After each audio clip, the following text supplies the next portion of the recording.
Holidays-nale, adu namma GT Holidays da. GT Holidays, South India's #1 travel brand. You know you are special when you're with GT Holidays.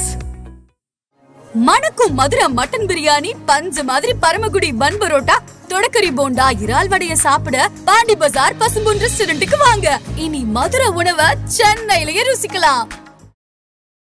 அப்பா எவ்வளோ டயர்டாக வந்தாலும் தேடி வந்து தூக்கி கொண்டு போய் அவர் பக்கத்தில் போட்டு தான் தூங்குவார். ஸோ நான் படுக்கும்போது அம்மாவோடையும் எழுந்திருக்கும் போது அப்பாவோடையும் இருந்த நினைவுகள் வந்து நிறைய.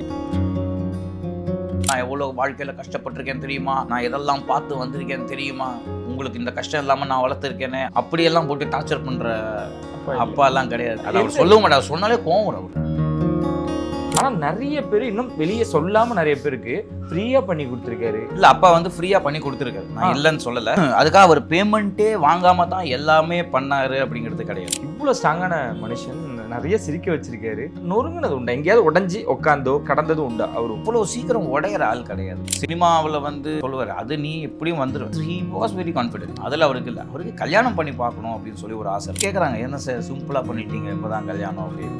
80 போதுமே, சிம்பிளாக பண்ணால் போதுமே. நான் கிராண்டாக பண்ணணும்னு நினைக்கிறது இவனோட கல்யாணம். இவன் தான் ஒத்துக்க மாட்டேங்கிறானே. கார்த்தி சாரே என்னை பார்த்து சிரிக்கிறாரு. பையனுக்கு கல்யாணம் ஆகலைன்னு வருத்தப்படுறாரு அப்படிங்கிறது அது ஓகே. ஆனால் நஷ்டமாச்சு, நஷ்டத்தை நினைச்ச ஒரு அப்படி பலவீனமான ஆள் எங்கள் அப்பா கிடையாது. சின்ன சின்ன விஷயங்கள் நிறைய சோசியல் மீடியாக்களில் நல்லதை விட அதிகமாக கெட்டதான் இப்போ அதிகமாகிட்டு இருக்கு. இதெல்லாம் ஃபுல் ஸ்டாப் வைக்கணும் அப்படின்னு. எங்கள் அப்பா வந்து தூக்கத்தில் எழுந்திருக்கல, தவறிட்டாரு. அதுதான் நடந்தது. அதுக்கும் இதுக்கும் என்ன முடிச்சுன்னு எனக்கு புரியவே இல்லை. அவங்க என்ன அப்பாவுக்கு இன்னும் பரிதாபத்தை தூக்கி கொடுக்குறாங்களா? தேவையில்லாமல் 5 பங்களாங்கிறாங்க, 6 கோடிங்கிறாங்க, ஒவ்வொருத்தரும் ஒவ்வொரு சொல்கிறாங்க, இஷ்டத்துக்கு சொல்லிக்கிறாங்க. அதனால நாங்கள் அதை விட்டு 7 வருஷம் ஆச்சு. ஆனால் 7 வருஷமா இவங்கெல்லாம் அழுதுட்டு இருக்காங்க, அவங்க பணம் போட்ட மாதிரி. எனக்கு அதுவும் புரியல ஏன் அப்படி. முக்கிய நிலை உடனுக்குடன் குறிஞ்சி தேவையில்லை தெரிஞ்சுக்கல. ஆதன் செயலியை டவுன்லோட் பண்ணுங்க, டிஸ்கிரிப்ஷன் லிங்க் இருக்கு. ஆதன் சினிமா நேயர்கள் அனைவருக்கும் ஒரு பெரிய வணக்கம் அண்ட் வெல்கம் டு ஷோ.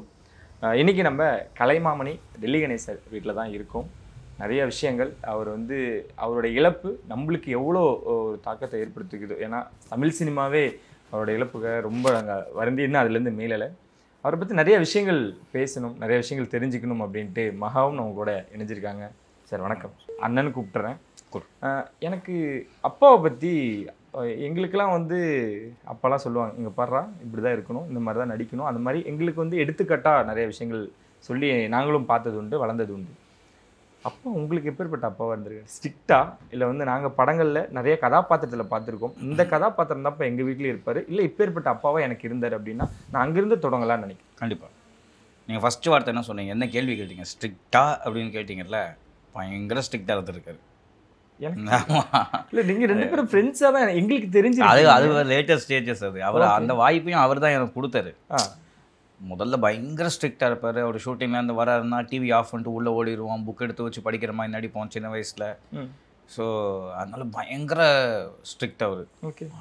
அதாவது ஏதாவது ஒரு விஷயம் அம்மாவை எதிர்த்து பேசினோன்னு தெரிஞ்சால் அவ்வளோ கோவப்படுவார். ஏன்னா வீட்டில் எங்களை ஹேண்டில் பண்ணுறது அம்மா தான் இல்லையா.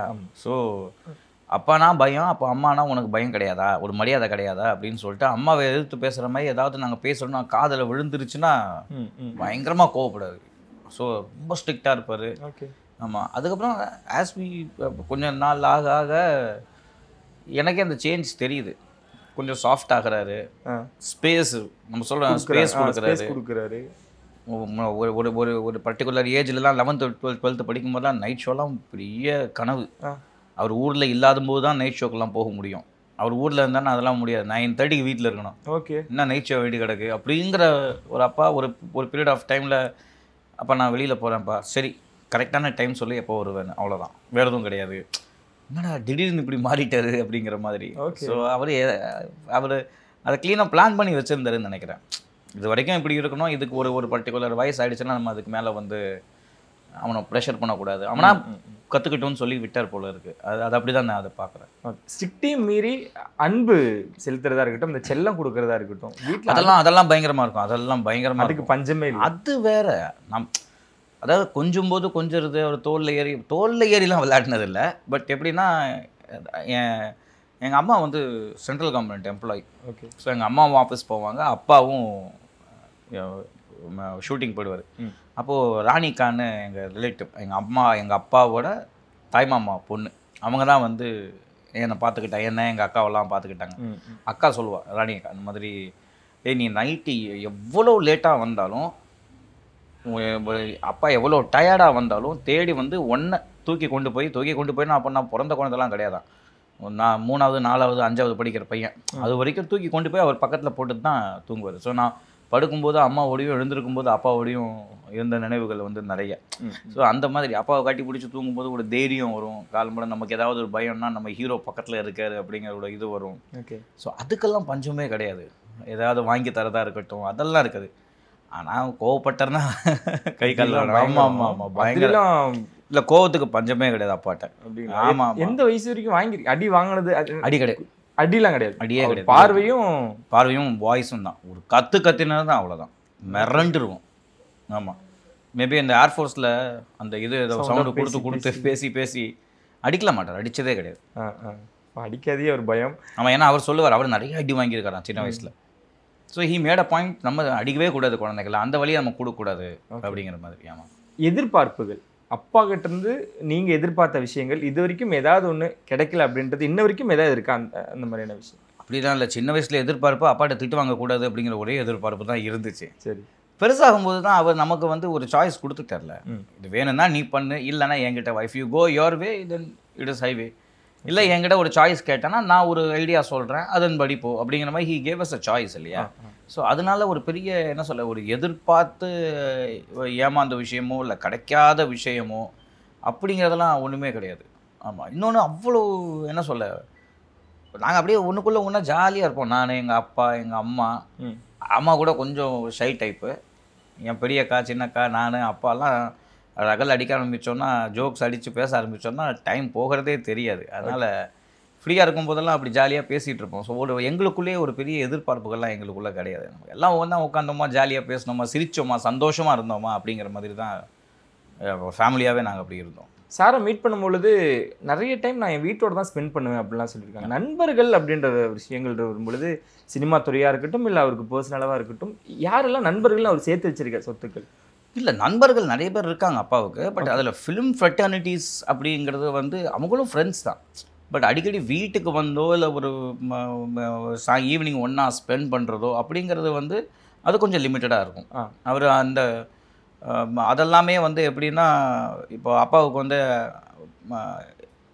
எஃப்சிஐயில் அவர் கூட ஒர்க் பண்ண ஃப்ரெண்டு ஒருத்தர் திரு ராமன் அப்படின்னு ஒருத்தர், லக்ஷ்கிருஷ்ணன், திரு லக்ஷ்மணன், இவங்கெல்லாம் வந்து எனக்கு தெரிஞ்சு நான் குழந்தையாக இருந்ததுலேருந்து இப்போது எஃப்சிஐ ராமன் சார் இல்லை, நான் குழந்தையாக இருந்ததுலேருந்து அவங்க இன்னி வரைக்கும் அப்பாவோட பெஸ்ட்டு ஃப்ரெண்ட்ஸாக இருந்திருக்காங்க. ஸோ அவங்களாம் அப்போலேருந்து அப்படியே இன்னி வரைக்கும் இருப்பாங்க. இப்போ ஃபிலிம் ஃப்ரெட்டர்னி பார்த்தோன்னா எங்கள் அப்பா ஃபோனில் அடிக்கடி பேசக்கூடிய ஆள் வந்து ரமேஷ் கண்ணா சார்கிட்ட பேசுவார். மனோபாலா சார் இருந்த வரைக்கும் அவர்கிட்ட ஃபோனில் பேசிட்டு இருப்பார். சத்யராஜ் சார்கிட்ட அடிக்கடி ஃபோனில் பேசுவார். சத்யராஜ் சார் அங்கே வரும்போது கூட அதுதான் சொன்னார். போன மாதம் கூட பேசிகிட்டு இருந்தேன், எதுக்கெடுத்தாலும் ஃபோன் பண்ணி நாங்கள் பேசிக்கிட்டே இருப்போம். அப்பா ஏதாவது ஆர்டிக்கல் இவரை பற்றி படித்தா உடனே ஃபோன் பண்ணிவிடுவார். ஓகே. இல்லை அப்பாவை பற்றி ஏதாவது ஆர்டிக்கல் நல்லா வந்துருந்துச்சு அப்படின்னா உடனே ஃபோன் பண்ணுவார். கருப்பண்ணியப்பன் சார் வந்து ஒரு ஆர்டிக்கல் அப்பாவை பற்றி எழுதியிருந்தார். ரொம்ப பியூட்டிஃபுல் ஆர்டிக்கல் எழுதியிருந்தார். ஒரு 1 month பேக் நினைக்கிறேன். அதுக்கு ஃபோன் பண்ணி பாராட்டி பிரமாதமாக இருக்கும் உங்கள் ஆர்டிக்கல், உங்களை பற்றி எழுதியிருக்காங்க அப்படின்னு. ஸோ அந்த மாதிரியான பரஸ்பரமான ஒரு நட்பு வந்து எல்லார்ட்டையுமே உண்டு அப்பாவுக்கு ஃபிலிம் இண்டஸ்ட்ரியில். ரெஸ்பெக்ட் அப்படின்றதுல அப்பா சான்ஸே இல்லை, நானே அதை உணர்ந்திருக்கேன். ஆனால் அந்த வாடா போடா நண்பர்கள் அந்த மாதிரி க்ளோஸ் அப்படின்ன வட்டாரங்களும் இருக்காங்களா? வாடாப்படா நண்பர்கள்னால் இப்போ நான் சொன்னேனே, இப்போ எங்கள் அப்பாவும் திரு லக்ஷ்மணன் கோயம்புத்தூரில் இருக்காரு. He work in IOC. So அவங்க 2 பேரும் அப்படி தான். இத்தனைக்கும் அப்பா வந்து மூத்தவர் வயசில், ஆனால் அவங்க பேசிக்கும்போது அப்படி தான் பேசிப்பாங்க, வாடா போடா அப்படின்னு தான். ஆமாம். அது கூட வந்து எப்போனா ரொம்ப ஜாலியாகிட்டாங்க, ரொம்ப ஃபன் மூடில் இருக்காங்க அப்படின்னா தான் அவர் உரிமையோட டே கணேஷா அப்படிங்கும்போது டே லக்ஷ்மணா அப்படிம்பாங்க, அந்த மாதிரி. ஓகே. மற்றபடி அந்த மாதிரிலாம் இதெல்லாம் கிடையாது. ஸோ நம்மள மாதிரி தான் நம்ம எப்போதும் ஒருத்தனை வாடா போட பேரை சொல்லி கூப்பிட்டுட்டு இருப்போம். கொஞ்சம் எக்ஸைட் ஆகிட்டோம் அப்படின்னா நம்ம உரிமையோட பேசிக்கிறது உண்டு இல்லையா, அந்த மாதிரி தானே. 400 படங்களுக்கு மேற்பட்ட படங்கள் நான் வந்து பார்க்கும் பொழுது பணத்தை நிறையா சம்பாதிக்காம ரொம்ப அழகா சிக்கனமாக இருந்தால் போதும், இதுதான் அவரோட உலகமா? இல்லை அதாவது சிக்கனங்கிறதே அப்பாட்ட கிடையாது. இல்லை. ஆமாம். ஓகே. நாங்கள் வந்து சின்ன குடும்பம் கிடையாது, ரொம்ப பெரிய குடும்பம். நாங்கள் அதாவது அப்பாவோட எங்கள் அப்பாவுக்கு பெரிய ஃபேமிலி. நாங்கள் எல்லாம் ஒன்றா தான் இருந்தோம், எல்லாருமே ஒன்றா தான். கூட்டு குடும்பமாக தான். ஆமாம். ஓகே. அதான் எங்கள் சித்தப்பெல்லாம் பேச்சுலர்ஸாக இருந்த வரைக்கும் தேவர் ஹியர். அதுக்கப்புறம் கல்யாணம் ஆனதுக்கப்புறம் செப்பரேட்டாக இருக்கிறது அதுதான் பெட்டர், எல்லாருக்குமே பெட்டர் இல்லையா. ஸோ அந்த மாதிரி ஸோ பேச்சுலர்ஸாக இருக்கிற வரைக்கும் தேவர் வித் ஸோ நான் எனக்கு எப்படின்னா நான் வீட்டுக்கு வரும்போதே எனக்கு வந்து என்னை சுற்றி என்ன சொல்ல ஒரு 6-7 சித்தப்பா இருப்பாங்க. ஆமாம், எல்லோரும் வா வா வா வாங்க. பஸ் ஸ்டாண்டில் வெயிட் பண்ணும்போது 6 சித்தப்பா வெயிட் பண்ணிகிட்டு இருப்பாங்க. பசங்க என்னடா இவ்வளோ பேர் வெயிட் பண்ணுறாங்க உனக்கு அப்படின்னு. நான் ஒருத்தன் தான். ஆனால் எனக்கு பாக்ஸர்ஸ் மாதிரி பாடி பில்டர்ஸ் மாதிரி பவுன்சர்ஸ் மாதிரி எங்கள் சித்தப்பா வந்து எல்லாம் வந்து நின்றுக்கிட்டு இருப்பாங்க. அப்போ தான் ஃபஸ்ட்டு அப்பா மூத்தவர். அப்பாவுக்கு முன்னாடி அக்கா எங்கள் அத்தை ஜனகம்மா அவங்க பேர். ஸோ அவங்க 2வது அப்பா, 3வது எங்கள் சித்தப்பா திரு சுப்பிரமணியம். அப்புறம் வரிசையாக இருக்காங்க, 8 பேர் இருக்காங்க. அந்த மாதிரி அவ்வளோ கலகலன்னு. நம்ம எங்கள் வீடு கலகலன்னு தான் இருக்கும். ஆமாம், எப்போதுமே வீட்டில் ஒரு கூட்டம் இருக்கும். அதனால் சிக்கனம்ங்கிறது வந்து எங்கள் அப்பாவோட not his cup of tea. அது அதை பற்றி அவர் கவலைப்பட்டதே கிடையாது. ஆமாம், லைக் அந்த பிரம்மாண்டம் கூட நான் எடுத்துக்கலாம்னு நினைக்கிறேன். ஏன்னா சார் நினச்சிருந்தாங்கன்னா பிரம்மாண்டமாக ஒரு வீடு கட்டி லைக் அந்த மாதிரியான விஷயங்களும் அது அவருக்கு பெரிய ஈடுபாடு கிடையாது. இல்லை, அது பெரிய ஈடுபாடு கிடையாது. எங்களுக்கே அந்த ஒரு தாட் ப்ராசஸே வரல. ஓகே, லைக் என்ன சொல்லனா பெருசாக ஒரு இப்போது இந்த காம்பவுண்ட்லேயே பார்த்தீங்கன்னா இது வந்து 4 வீடு. இது ஆக்சுவலி 4 இண்டிவிஜுவல் ஹவுசஸ். ஓகே, ஆமாம், கீழே ஒரு வீடு, மேலே ஒரு வீடு, அதுக்கு பக்கத்தில். இதை நினச்சிருந்தா 4த்தையும் சேர்த்து ஒரே பிளாக்காக எங்கள் அப்பா பண்ணியிருக்கலாம். பட் என்ன அப்படின்னா அவருக்கு ஆசை இப்படி இருந்தால் போதுமே அப்படின்னு. இன்னொன்று நாங்களும் அப்படியே பழகிட்டோம். எங்களுக்கு அந்த என்ன சொல்ல இப்படி வேணும் அப்படி வேணும் அப்படிங்கிற மாதிரியான ஒரு பெரிய ஒரு இதுவே இல்லை. இது அழகாக இருக்குது, க்யூட்டாக இருக்குதுன்னு தோணுது எங்களுக்கு. இல்லை, எனக்கு அதுதான் ரொம்ப ஆச்சரியம். நீங்கள் சொன்னீங்க இப்போ பஞ்சு இருக்காரு சார், இங்கே தான் படுத்துப்பாங்க, லைக் ஏதோ ஓய்வு எடுக்கிற நேரத்தில் காலைல டீ சாப்பிட்றப்போ அந்த மாதிரி இருந்தாலும் பரவாயில்ல, ஆனால் இதுதான் அவர் விரும்பியிருக்காரு அப்படின்றதான். அவ்வளோதான். இப்போ நான் இங்கே உட்காந்து டிவி பார்த்துட்ருப்பேன், அவர் பெட்ரூமில் படுத்துட்ருப்பார். ஸ்லோவாக போர் அடிக்குதுன்னா எழுந்து வந்து இங்கே வந்து சோஃபாவில் வந்து படுத்துட்ருப்பார். அப்போ இவன் இருந்தான் அப்படின்னா இப்போ இங்கே உட்காந்துட்ருக்கானா எங்கள் அப்பா வந்து அங்கே படுத்துனா டப்புன்னு எழுந்து போய்ட்டு அவர் பக்கத்தில் போய் படுப்பான். அழகாக இருக்கும் வீடு, சின்ன வீடு, குட்டியாக இருக்கும். நானே எங்கள் அப்பா எங்கள் அம்மா தான். அப்புறம் என் பெரியக்கா அங்கேருந்து இங்கே வந்தானா அவள் பசங்களோட வருவா, 2 பசங்களோட. என் அக்கா பெங்களூர்லேருந்து வரும்போது அவள் 2 குழந்தைங்களோட வருவா. ஸோ ஜாலியாக இருக்கும் அது. ஆமாம், நட்பு, அழகான குடும்பம் அப்படின்னு வரும்பொழுது. ஆனால் சார் எவ்வளவோ ஃபேஸ் பண்ணியிருக்காரு, துரோகங்கள் அந்த மாதிரி ஏதாவது விஷயங்கள் உங்கள்கிட்ட ஷேர் பண்ணியிருக்கு, இப்படிலாம் இருக்கணுமா, இந்த மாதிரிலாம் இருந்திருக்கு, நான் ஃபேஸ் பண்ணியிருக்கேன், அந்த மாதிரி உங்களுக்கு ஏதாவது ஷேர் பண்ணியிருக்கேன்? அதெல்லாம் சொல்லுவார். அதுவும் நடந்திருக்கு சார். ஆமாம், பேர் மென்ஷன் பண்ண மாட்டார். ஆக்சுவலி அவர் பேரே மென்ஷன் பண்ண மாட்டார். நீங்க கூட என்கிட்ட தான் பண்ண மாட்டீங்க. இல்லை, சாரே உங்ககிட்ட சம்பவத்தை மட்டும் தான் சொல்லுவார். ஓகே, சம்பவத்தை மட்டும் சொல்லி இந்த மாதிரி ஒரு தடவை இப்படி நடந்துச்சு, அதே ஆள் ரொம்ப வருஷத்துக்கு அப்புறம் வந்து அவரே வந்து மன்னிப்பு கேட்டு நான் பண்ணது தப்புன்னு சொல்லிட்டு போயிருக்காங்க அப்படிங்கிற மாதிரிலாம் சொல்லியிருக்காரு. அதெல்லாம் சொல்லியிருக்காரு. ஓகே, பட் அது பொருள் பட்டினதே கிடையாது. அவர் அதெல்லாம் ரொம்ப பெருசாக கண்டுக்கிட்டதில்ல. ஜாலியாக இருப்பார், செம்ம ஜாலியான டைப் அது. நம்ம அந்த மாதிரி தான் இருப்பார். தவிர இதெல்லாம் கூட சொல்லும்போது கூட வந்து நான் எவ்வளோ வாழ்க்கையில் கஷ்டப்பட்டிருக்கேன் தெரியுமா, நான் எதெல்லாம் பார்த்து வந்திருக்கேன் தெரியுமா, உங்களுக்கு இந்த கஷ்டம் இல்லாமல் நான் வளர்த்துருக்கேனே, அப்படியெல்லாம் போட்டு டார்ச்சர் பண்ணுற அப்பாலாம் கிடையாது. நான் பார்த்துருக்கேன் ஒரு சில பேர்லாம், உங்களை அப்படியா வச்சுருக்கேன், இப்படியா வச்சுருக்கேன், உங்களுக்கு துணி வாங்கி தரலையா, சாப்பாடு போடலையா அப்படிம்பாங்க. நீங்கள் தான் வாங்கி தரணும், நீங்கள் தான் போடணும்னு நமக்கு தோணும். அது அந்த ஒரு ஃபீல் எங்கள் அப்பா கொடுத்ததே கிடையாது. ஓகே, அது அவர் சொல்லவும் மாட்டார். சொன்னாலே கோவம் வரும் அவருக்கு. ஓகே, அப்படிலாம் போயிடும். என் பிள்ளைக்கு நான் பண்ணாமல் என் பொண்ணுக்கு நான் பண்ணாமல் வேறு யார் பண்ண போகிறாங்க, இது சொல்லி வர காட்டணுமாங்கிற ஒரு கேரக்டர் தான் எங்கள் அப்பா. அதனால் அவர் இன்னும் துரோகங்களையோ அவமானங்களையோ அவர் பெருசாக ஒன்றும் கண்டுக்கவே மாட்டார். ஆனால் அதெல்லாம் வேணும், யூ நீட் ஆல் தட். அதெல்லாம் இருந்தால் தான் நாளைக்கு சொல்கிறதுக்கு ஏதாவது சுவாரஸ்யமாக இருக்கும், இல்லைன்னா சப்பு சப்பு இல்லாமல் இருக்கும் லைஃப் அப்படின்னு. அதையும் அப்படி தான் ஜாலியாக எடுத்துக்கிட்டு போவார். அது ஷேர் பண்ணது நீங்கள் சொன்ன மாதிரி அந்த அவமான ரீதியாங்களா இல்லை பண ரீதியாக ஏமாற்றங்கள் எந்த மாதிரியான விஷயங்கள் உங்களுக்கு இதை கேட்டு அப்பாவுக்கு இப்படி நடந்திருக்கு அப்படின்ற எங்களுக்கு? ஆமாம் ஆமாம், அது இனிஷியல் ஸ்டேஜஸில் நடக்கும்போது இப்போ நம்ம ஆர்டிஸ்ட்லாம் நம்ம பார்த்துருப்போம்ல, அவங்க சொல்லுவாங்க தெரியுமா, ஒரு பீரியட் ஆஃப் டைமில் நான் அந்த இடத்துல உட்காந்து சாப்பிடும்போது என்ன சாப்பிடக்கூடாது சொன்னாங்க. அதுக்கப்புறம் அதே இடத்துல திருப்பி என்னால் வந்து என்னை ரொம்ப மரியாதையாக என்னை உள்ளே கூப்பிட்டாங்க. ஒரு ஆஃபீஸ்க்குள்ளே என்னை உள்ளே விடலை. அதுக்கப்புறம் அவங்களே என்னை ஃபோன் பண்ணி கூப்பிட்டாங்க. இது நடிகர்களுக்கு மட்டும் இல்லை, டெக்னீஷியன்ஸ்க்கு வேறு மாதிரி நடந்திருக்கும், ப்ரொடியூசர்ஸ்க்கு வேறு மாதிரி நடந்திருக்கும். இந்த கலைத்துறையில் எல்லாருக்கும் ஒரு அவமானம் இருக்கும். இந்த நடிகர்களுக்கு மட்டும்தான் அவமானம் வரணுங்கிறது இல்லை இல்லையா, எல்லாருக்குமே கண்டிப்பாக அங்கே இருக்கிற ஒவ்வொரு நமக்கு லைட்மேனுக்கு அவமானம் வந்துருக்கும், எல்லாருக்குமே ஒரு அவமானம் இருக்கும். ஸோ அது வந்து இட் ஹேப்பன்ஸ் அது. ஸோ அந்த மாதிரி ஒரு சம்பவங்கள்லாம் அவர் சொல்லுவார். தெரியாமல் ஒரு தடவை ஏதோ ஒரு ஷூட்டிங் ஸ்பாட்டில் அவர் அப்போ அப்கமிங் ஆர்டிஸ்ட் அப்போலாம் இருக்கான்னு கேட்டார் போல இருக்குது. அவ்வளோதான். இதுதான் இது சும்மா உங்களுக்கு சொல்லணுமேங்கிறதுக்காக நான் சொல்கிறேன், எதுவுமே சொல்லாமல் பூசி மழுப்பக்கூடாதுங்கிறதுனால அப்பா சொன்ன ஒரு இன்சிடென்ட் சொல்கிறேன் நான். அப்போது அதை வச்சு செம்ம கிண்டில் ஏற்றிருக்காங்க.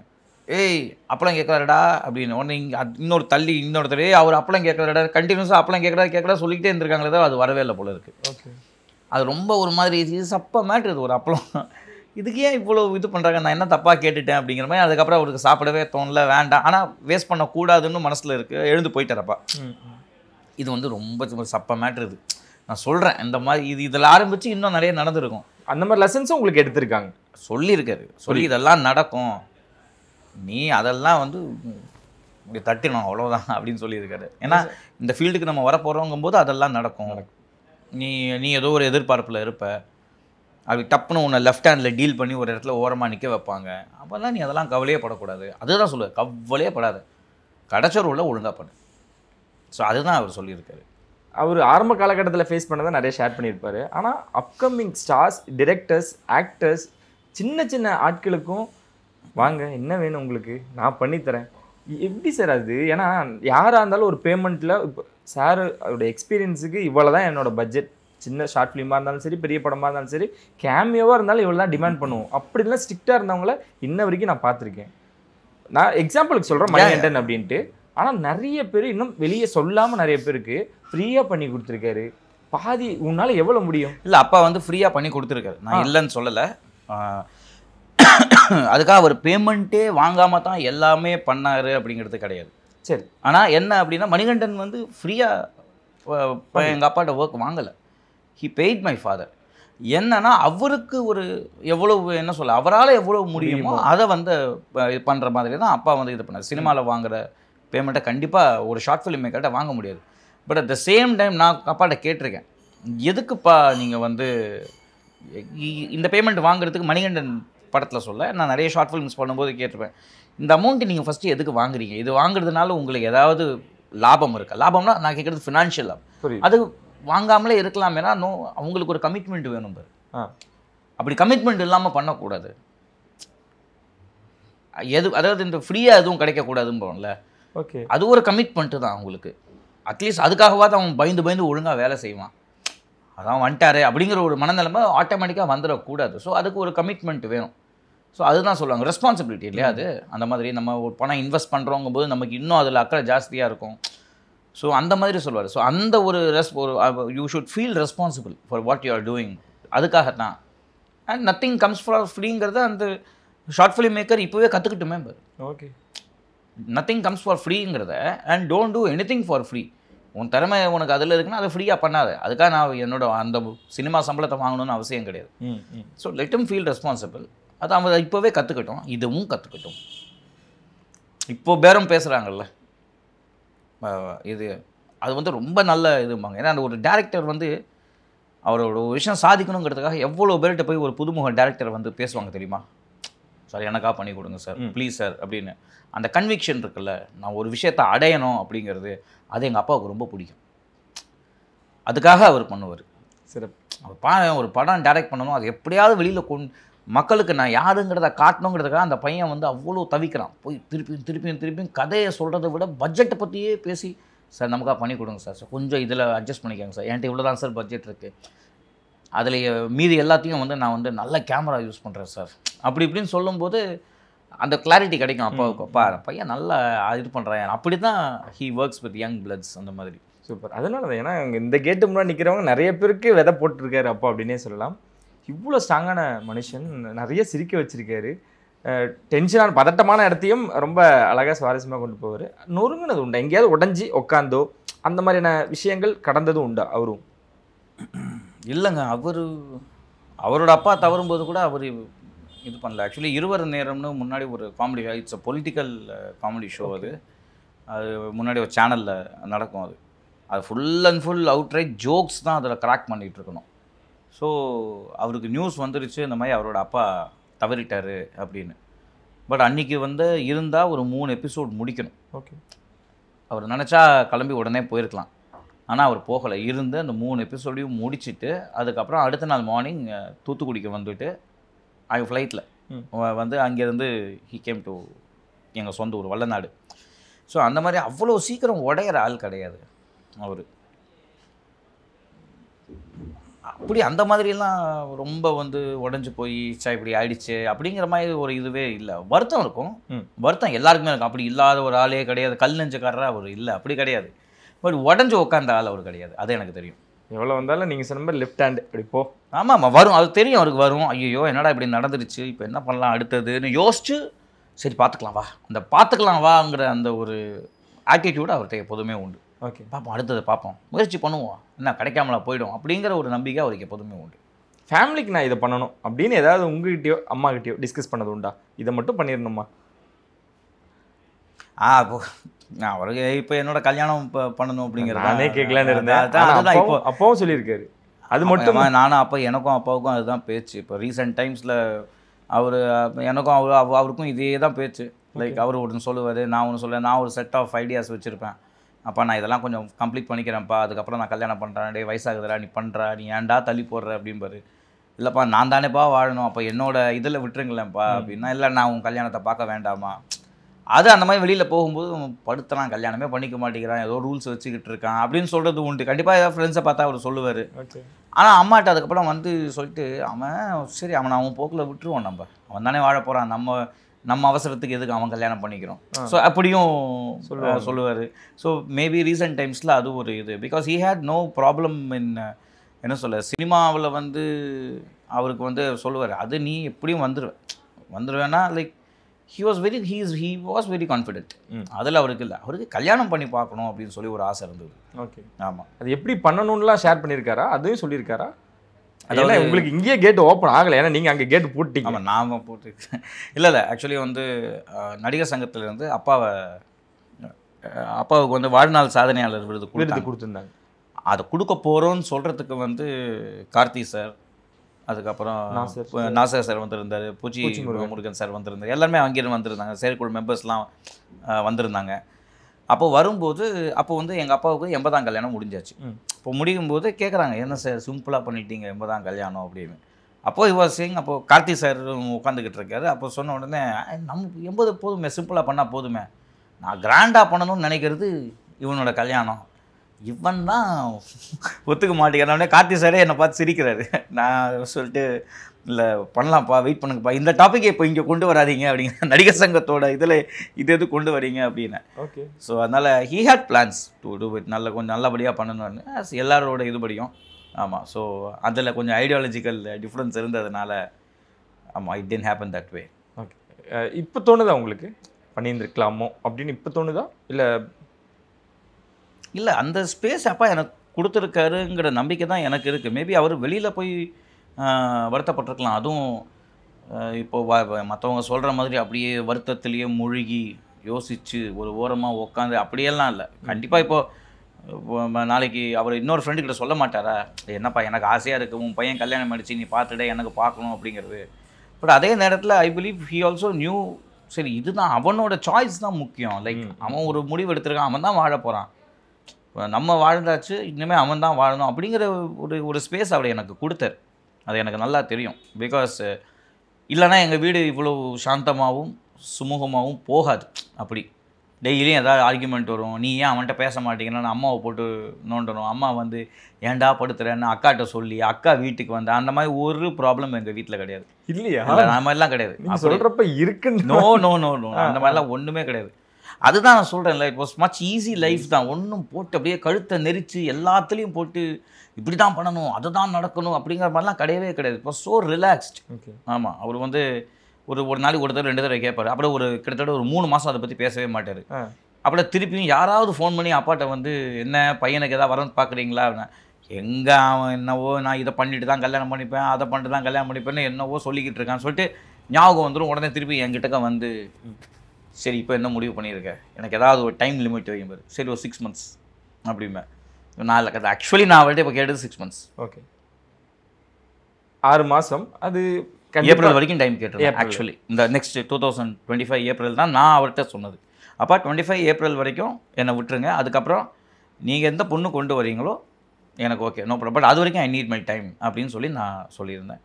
ஓகே, கண்டிப்பாக அவருக்கு கண்டிப்பாக மேலே இருந்தும் எப்படியோ ஆசீர்வாதம் கண்டிப்பாக அவருக்கு இருக்குது. ஆனால் அந்த ஒரு விஷயம் தான் அவருக்கும் சண்டைகள் நடந்திருக்கா இந்த மாதிரி சின்ன சின்ன ஜாலியாக நடக்கும் சார், அதெல்லாம் ஜாலியாக நடக்கும். இப்போ I miss that a lot actually. Okay, இன்னும் ரொம்ப அதுக்கு இது அதாவது எப்படின்னா கருத்தியல் ரீதியாக நிறைய டிஃப்ரென்ஸ் உண்டு எனக்கும் அப்பாவுக்கும். ஐடியாலஜிஸில், அப்படிங்களா, சினிமாவில், பொலிட்டிக்கல் வியூஸில், எல்லாத்துலேயுமே அதான் எங்கள் அம்மா சொல்லுவாங்க, எப்படி அதை எப்படி 2 பேரும் எப்போ பார்த்தாலும் எதிரும் புதிருமாவே இருக்கீங்க அப்படின்னு. ஓகே. ஸோ டைனிங் டேபிளில் உட்காந்துட்டு ஏதாவது டாபிக் ஆரம்பித்தா எங்கள் அம்மா உடனே அப்படின்றவாங்க, யாரும் இங்கே பேசக்கூடாது, சாப்பிட்டுட்டு ஹாலில் போய் என்ன வேணால் பேசிக்காங்க. டிபேட்டே நடக்கும். ஆமாம், நாங்கள் 3 பேர் தானே, நான் அப்பா அம்மா. அதான் அப்பாவுக்கும் உங்களுக்கு ஒரு டிபேட் நடக்கும். எங்கள் அம்மா தான் நடுவில் ஜட்ஜு. ஒன்று எங்கள் அம்மா தான் உள்ளே வந்து ஏதாவது சும்மா பேச, ஒன்று அப்பாவை சொல்ல முடியாது, ஒன்றுமே சொல்ல முடியாது. அம்மா வந்து என்ன தான் சொல்லுவாங்க, நீ சும்மாரு, இப்போ நீ வாய் முறையா இல்லையா அப்படிம்பாங்க. சரி ஓகே ரைட்டு அப்படின்னு. அப்புறம் அது அரை மணி நேரத்தில் அது ஈஸியாக முடிஞ்சிடும். ஒன்று அவர் வந்து வேறு மாதிரி என்னை அப்ரோச் பண்ணி இந்த சண்டையை சுமூகமாக முடிச்சு விட்டு போயிடுவார். எப்படின்னா அவர் வந்து இப்போ சண்டை ஆகிடுச்சு அப்படின்னா அவர் எப்படி அப்ரோச் பண்ணுவார்னு சொல்கிறேன். சரி, ஒரு ஒரு என்ன சொல்ல, மூஞ்சியை பார்த்துக்காம நானும் கோவமாக இருப்பேன், அவரும் கோவமாக இருப்பாங்க, நீங்கள் அவங்க கருத்தை ஒத்துக்கலை, ஆனால் அவரும் அதே மாதிரி கோவமாக இருப்பார். இப்போ அவர் வந்து என்ன இது பண்ணால் முள்ளமாக வந்து எதுவுமே நடக்காத மாதிரி ஒரு தர்பூசணி ஜூஸ் ஒன்று போட்டு தெரியா அப்படின்பாரு. நான் ஓகே அப்படின்னு சொல்லிட்டு பண்ணுவேன். அதை குடிச்சிட்டு எப்பா பிரமாதமாக இருக்கும்பாரு. அதாவது நம்மளோட இது பண்ணுறாராம், என்ன சொல்ல, சமாதானம் ஆகிறாரு அப்படின்னா நமக்கு அப்போயே சிரிப்பு வந்துடும் நமக்கு.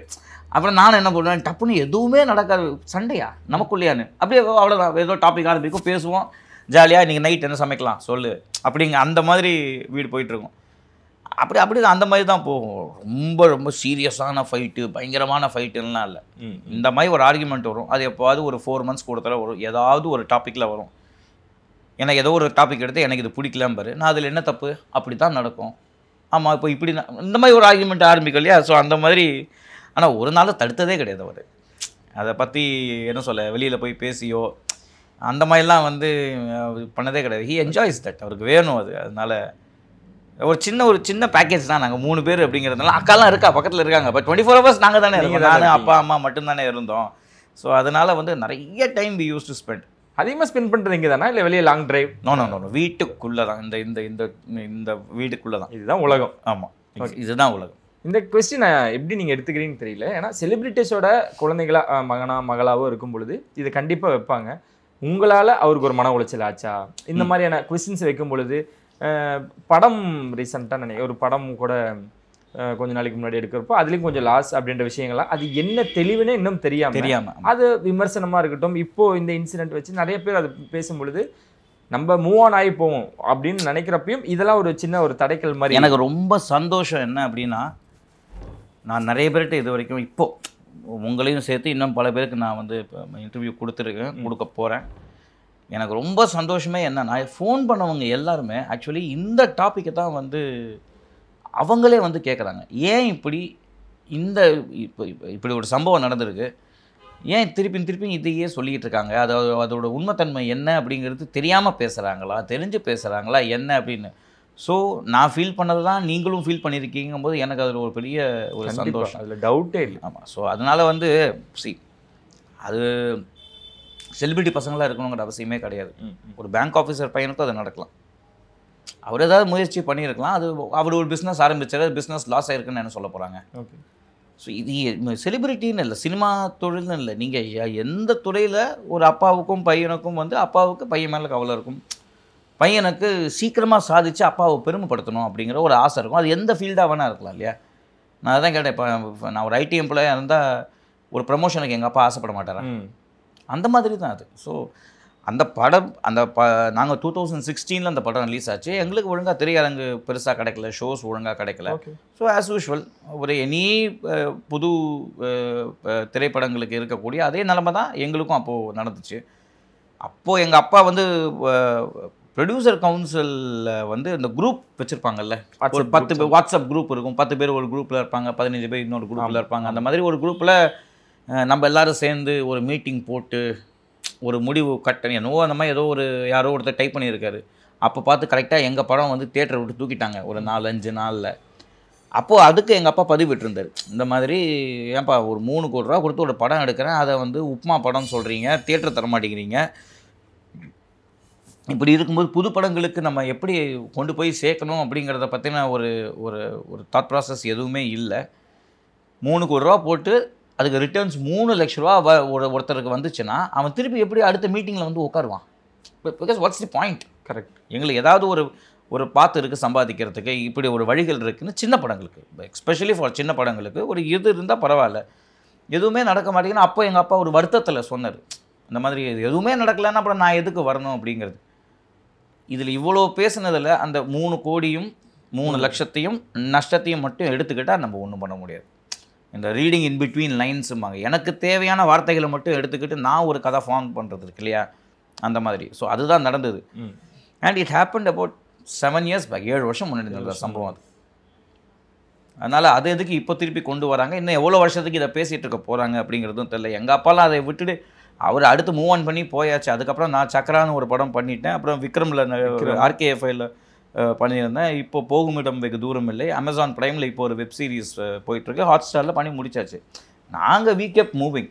அவங்க எதுக்கோ இன்னமும் பழசையே சொல்லிக்கிட்டு இருக்காங்க. ஏன் சொல்கிறாங்கன்னு எனக்கு புரியல. அவர் அதை நினச்சி வருத்தப்பட்டார், அதை நினச்சி வேதனைப்பட்டார், துக்கப்பட்டார், துயரப்பட்டேன்னு என்னவோ சொல்கிறாங்க. அவங்களுக்கு எல்லாருக்கும் நான் இப்போ சொல்கிறேன், அப்பா மேலே நல்ல மதிப்பும் மரியாதையும் உண்டு.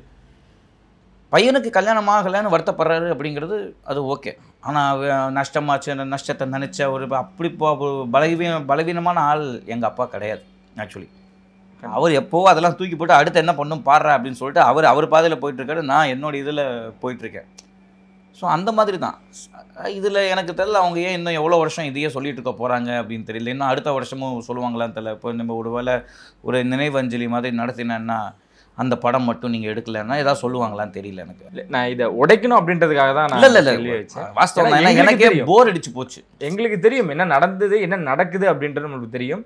ஏன்னா அது பார்க்கும்பொழுது தான், ஏன்னா சின்ன சின்ன விஷயங்கள் நிறைய சோசியல் மீடியாக்களில் நல்லதை விட அதிகமாக கெட்டதான் இப்போ அதிகமாகிட்டு இருக்கு. இதெல்லாம் ஃபுல் ஸ்டாப் வைக்கணும் அப்படின்னு. எங்கள் அப்பா வந்து தூக்கத்தில் அவர் தூங்கும்போது அவர் எழுந்திருக்கல, தவறிட்டார். அதுதான் நடந்தது. அதுக்கும் இதுக்கும் என்ன முடிச்சுன்னு எனக்கு புரியவே இல்லை. அவங்க என்ன அப்பாவுக்கு இன்னும் பரிதாபத்தை தூக்கி கொடுக்குறாங்களா, இன்னும் இப்படி சொன்னால் எங்கள் அப்பா மேலே பரிதாபம் ஜாஸ்தி வரும்னு நினைக்கிறாங்களா, இல்லை என்ன அப்படிங்கிறது எனக்கு புரியவில்லை. ஏன்னா எங்கள் அப்பா அப்பேற்பட்ட ஆள் கிடையாது. இதெல்லாம் நினச்சி நொறுங்கக்கூடிய ஒரு ஆள் கிடையாது. ஸோ அதனால் இப்போ ஸ்ரீலேகா அம்மா பேசியிருப்பாங்க. அவங்க she is a very genuine friend, எங்கள் ஃபேமிலி ஃப்ரெண்டு. அவங்க சொல்லியிருப்பாங்க. அவங்க வந்து இன்னும் நீங்கள் பார்த்தீங்கன்னா பாலாஜின்னு ரெஃபர் பண்ணியிருப்பாங்க ஸ்ரீலேகா அம்மா பேசும்போது. ஏன்னா வீட்டில் என் பேர் வந்து பாலாஜி, நம்ம மகாதேவன் தாத்தா பேருங்கிறதுனால மகானு கூப்பிட்டா தாத்தா ஒரு இருக்கும்ல, வீட்டில் இன்னொரு செல்ல பெருமை வச்சுருப்பாங்க. ஸோ பாலாஜி நர்சிங் ஹோமில் பிறந்ததுனால சரி பாலாஜின்னு வீட்டில் பேர் வைக்கலாம். அவங்க பார்த்தீங்கன்னா ரெஃபர் பண்ணால் பாலாஜின்னு சொல்லியிருப்பாங்க. புள்ளன்னா அவருக்கு உயிர், அவனுக்கு ஒரு கல்யாணம் பண்ணி பார்க்கணும்னு நினச்சாரு. இட்ஸ் அ ஜெனுவின் ஆசை இல்லையா? ஸோ அவங்க சொன்னது அந்த மாதிரி தான், ஜெனுவினான ஆசை அது. ஸோ அதில் ஒரு உண்மை இருக்குது. அதில் எனக்கு எந்த விதமான மாற்று கருத்தும் கிடையாது. அது நானும் எங்கள் அப்பாவுமே பேசிடுவேன். ஆமாம் உண்மை தான், ஆசை தான், பட் அமையணுமே, எனக்கு அது பிடிக்கணுமே, எனக்கு நான் ஒரு சில கோல்ஸ் வச்சுருக்கேன். அது எல்லாமே பேரலாக என்னோடய வாழ்க்கையும் பார்க்கணும், இதுவும் பார்க்கணும் இல்லையா? ஸோ அதை நாங்கள் புரிஞ்சுக்கிட்டோம். எங்களுக்குள்ளே தெரியும், எனக்கும் என் அப்பாவுக்குள்ளே தெரியும். அதில் விக்டிமைஸ் பண்ணுறது வந்து எனக்கு சரின்னு படலை. எதுக்கு அப்பா மேலே இப்படி ஐயோ பாவம் பாவம் பாவம்னு சொல்லி அப்படிலாம் வெரி ஸ்ட்ராங் மேன், நீங்கள் அதை புரிஞ்சுக்காமல் இப்படி பேசிகிட்டு இருக்கீங்களே அப்படிங்கிறது தான் எனக்கு அது தேவையில்லாமல் 5 பங்களாங்கிறாங்க, 6 கோடிங்கிறாங்க, ஒவ்வொருத்தரும் ஒவ்வொரு நம்பர் சொல்கிறாங்க, இஷ்டத்துக்கு சொல்லிக்கிறாங்க. அதனால் நாங்கள் அதை விட்டு 7 வருஷமாச்சு. ஆனால் 7 வருஷமாக இவங்கெல்லாம் அழுதுட்டு இருக்காங்க அவங்க பணம் போட்ட மாதிரி. எனக்கு அதுவும் புரியல ஏன் அப்படின்னு. பல கோடி ரூபாய் இழந்தாங்க, அதெல்லாம் அதுக்காக தான் இருக்கட்டுமே. கண்டிப்பாக இல்லை இருக்கட்டும், பல கோடி ரூபாயை இழந்தோன்னே இருக்கட்டும். அது எவ்வளோ வருஷமாக அதை நினச்சி நாங்கள் மறந்தாச்சு. ஓகே, நீங்கள் எதுக்கு இன்னமும் அதையே போட்டு பழைய துணியை போட்டு இன்னும் கிழிஞ்ச துணியே போட்டு துவைச்சி கிழிச்சிட்டு இருக்கீங்கன்னு புரியல. அதுவும் இப்படி ஒரு நிலைமையில் அவர் மனுஷன் தவறி போயிருக்காரு. இப்போ போயிட்டு இல்லை அதனால தான் அவர் அதனால தான் இது நடந்துச்சு, அந்த பங்களானால தான் இது நடந்துச்சுன்னு அவங்களுக்கு என்ன தெரியும்? இப்போ எங்கள் அப்பாவோட மனநிலையோ இல்லை ஹெல்த்தை பற்றியோ இல்லை அவரோட வயது இதை பற்றியோ எதுவுமே தெரியாது. சும்மா இங்கே ஒரு 4 நியூஸை கேட்டு நம்ம எதாவது சொல்லாமேன்னு சொன்னால் அதுக்கு நம்ம ஒன்றும் பண்ண முடியாது. கண்டிப்பாக. ஸோ உண்மை நிதர்சனமான உண்மை இதுதான். அது படம் முடிஞ்சு 2016 ஏப்ரல் 22 ரிலீஸு. ஆகஸ்ட் மாதத்துக்கு அப்புறம் எங்கள் வீட்லேயே நாங்கள் ஒன்றும் அதை பற்றி பெருசாக கண்டுக்கல, விட்டோம். சரி அடுத்து என்னன்னு பார்ப்போம் அப்படின்னு சொல்லி. ஆனால் இந்த நவம்பர் வரைக்கும் மற்றவங்களாம் தான் பேசிக்கிட்டு இருக்காங்க. நான் இந்த இடத்துல தேங்க்ஸ் சொல்லிக்கிறேன். ஏன்னா இந்த கொஸ்டின் நான் வைக்கக்கூடாதுன்னு தான், ஆனால் அதுக்கான முற்றுப்புள்ளியாக தான். இல்லை சார், நான் தேங்க்ஸ் சொல்கிறேன். ஏன்னா இப்போ எல்லாருமே எந்த கேள்வி வரவங்க இந்த கேள்வி விடுறதில்லை. ஏன்னா இப்போ உங்களுக்கே தோணுது எதுக்கு எல்லாரும் இதையே சொல்லிட்டு இருக்காங்க அப்படின்னு. அப்போ அது இப்படி அதில் எந்த விதமான ஒரு உண்மையும் இல்லை அப்படியே எங்கள் அப்பா அதனால தான் ரொம்ப மன உளைச்சலில் சுருண்டு போய் கிடக்கிறதுனா அவர் 2016 சுருண்டுருக்கணும். அப்போ ஒன்றும் சின்ன வயசில், அப்போ ஒரு 73 வயசு, அவர் 73-72 வயசு. ஸோ அப்போவே அவர் சுருண்டுருக்கணும். அதெல்லாம் விட்டுட்டு 8 வருஷத்துக்கு அப்புறம் சுருண்டு போனாரா? அதனால் அவங்க தெரியாமல் பேசுகிறாங்க, தப்பு இல்லை, தெரியாமல் பேசுகிறாங்க, அவங்களாம் நினச்சிக்கிட்டு இருக்காங்க ஒரு நாள் இப்படி இருக்குமோ. மேபி அவங்களுக்கு இந்த மாதிரி நஷ்டம் வந்தால் அவங்க சுருள்ருப்பாங்களான்னு எனக்கு தெரியாது. பட் எங்கள் அப்பா மேலே அந்த பழி போட வேண்டாம். அவர் அதுக்கெல்லாம் சுருள்ற ஆள் கிடையாது அவர். ஆமாம்.